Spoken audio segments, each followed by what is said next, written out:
Everyone, आज आपके सामने एक नई प्रॉब्लम्स है। बहुत ही इजी प्रॉब्लम है, पर यहाँ पे देखो एक इक्वेशन से हमें दो वेरिएबल की वैल्यू निकालनी है, that is m and n, और m और n की वैल्यू निकालनी है 2 रेज़ टू पावर n। तो यहाँ पे हम सिंपल सा मैथमेटिक्स लगाएंगे और वैल्यू ऑफ m और n की निकाल देंगे। हम जानते हैं कि जब हम यहाँ से 2 raise to power m minus 2 raise to power n, इसका मतलब क्या हुआ, जब इसमें से इसको माइनस किया तो पॉजिटिव क्वांटिटी आई। तो इसका मतलब पावर, तो पावर का चक्कर है, अगर पावर ज्यादा है ये पावर कम है तभी पॉजिटिव आएगा। तो m is greater than n, तो m क्या होना चाहिए, n से ग्रेटर देन होना चाहिए। तो यहाँ पे अगर m ग्रेटर देन है तो हम उसको अगर इक्वल टू साइन करना चाहिए तो m is equal to n में कुछ ऐड करना पड़ेगा तभी m के बराबर आ पाएगा, वो n प्लस k मान लेते हैं कि हमने उसमें k ऐड कर, ठीक है। या फिर n की वैल्यू कि m में से कुछ घटा माइनस कर देते हैं कि मान लो m माइनस k, या फिर इसको ऐसे लिख सकते हैं n is equal to m minus k, ठीक है। हम ये दो इक्वेशन यूज कर सकते हैं। तो यहाँ पे m is equal to n plus k, अब इसमें m की जगह n प्लस k यूज करते हैं। तो यहाँ पे ये इक्वेशन क्या हो जाएगी, 2 की पावर n प्लस k, ठीक है, माइनस 2 की power n is equal to 2060। Simple यहाँ तक। अगर किसी की पावर, अगर मान लो 2 की पावर 4 है और 2 की पावर 3 है, उनकी मल्टीप्लिकेशन है, तो हम इनको पावर ऐड कर सकते हैं, 2 की पावर 7 कर सकते हैं। जब कोई सेम बेस के साथ पावर होती है तो वो पावर ऐड हो जाती है, तो 3 प्लस 4 7 हो गए। तो इसी तरह से यहाँ पे हम इसका रिवर्स प्रोसेस लेंगे कि 2 की पावर n मल्टीप्लाई 2 की पावर k माइनस 2 की power n is equal to 2060।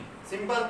यहाँ से देखो प्रोडक्ट में है तो इनमें से ये कॉमन निकल सकता है, तो यहाँ से क्या निकलेगा, 2 की पावर n कॉमन निकाल देते हैं। यहाँ पे क्या बच गया, 2 की power k minus 1 is equal to 2016।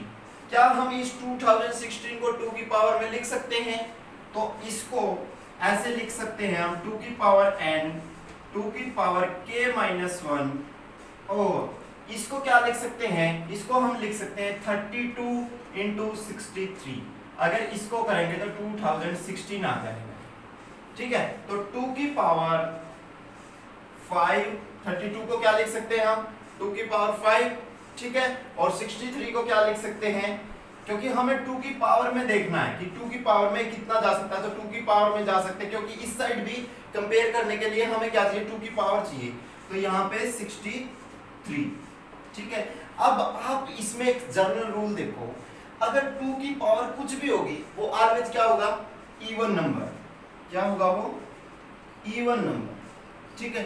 अगर 2 की पावर कुछ भी होगी और उसमें से 1 करेंगे, अगर मान लो 2 की पावर 2 करते हैं तो 4 आ गया, तो ऑलवेज इवन आएगा। लेकिन अगर उसमें से एक माइनस कर दिया तो ओड नंबर, ठीक है। तो यहाँ पे क्या आ जाएगा, ओड नंबर। तो यहाँ से ये क्या होगी, क्वांटिटी ओड नंबर। अब इस साइड ये क्या है, इवन है, और ये साइड क्या है, ओड।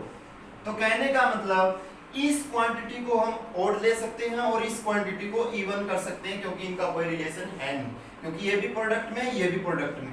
तो यहाँ से कंपैरिजन करने पर ये भी इवन, ये भी इवन, ये भी ओड, ओड। इसका आप सिंपल सा समझ गए होंगे ना, 2 की पावर कितनी भी करो आप, how many power of 2, it always gives to a even number. But अगर हम 1 लेस कर देंगे इवन में से तो क्या हो जाएगा, ओड नंबर, तो 2 से डिवाइड नहीं होते। तो यहाँ पे अगर हम जाएं इस साइड तो 2 की power n is equal to 2 की पावर 5, तो n इज इक्वल टू 5 आ गया, ठीक है।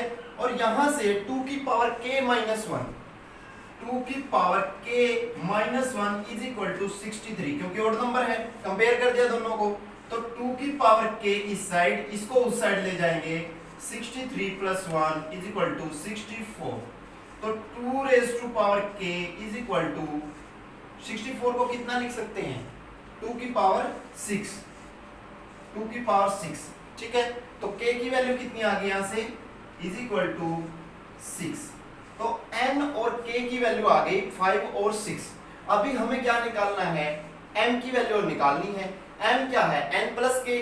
तो यहां पे अगर हम निकालें m is equal to n कितना है 5 प्लस k कितना है 6, तो m इज इक्वल टू 11। तो यहां से अगर इक्वेशन देखें तो ये बनेगी 2 की पावर 11 माइनस 2 की power n 5 is equal to 2016। तो ये हमारा आंसर है। m की वैल्यू अगर देखें तो m की वैल्यू आ गई 11 और n की वैल्यू आ गई 5। ठीक है, तो यहां से जो निकालना था हमें मिल गया, सिंपल मेथड लगाया, उसको m और n के इक्वल किया। This is the answer. Thank you.